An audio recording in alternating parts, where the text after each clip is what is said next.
So a question we get all the time is, how long should I have my paddle? And now with adjustable paddles, it's great because we don't have to have one answer that's going to suit you for all conditions.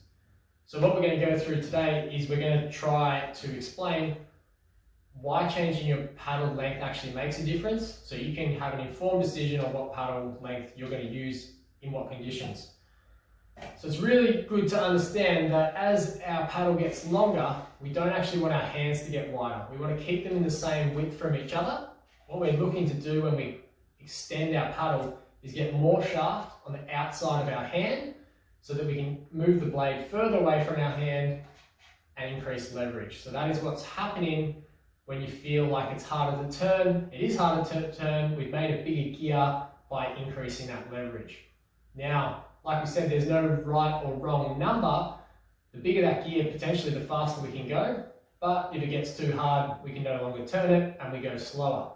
So that's what's amazing about these paddles now, is because we can change them, we can paddle in a lot of different conditions with the same size blade. So I can make that gear smaller if I'm paddling upwind, or if I'm going downwind and I'm trying to constantly accelerate and accelerate. I don't want a really big paddle that's just going to leave me blown up and not being able to go anywhere.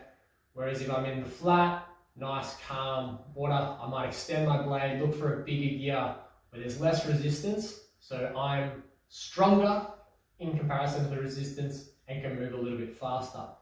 So you need to have a play around, find out what works for you.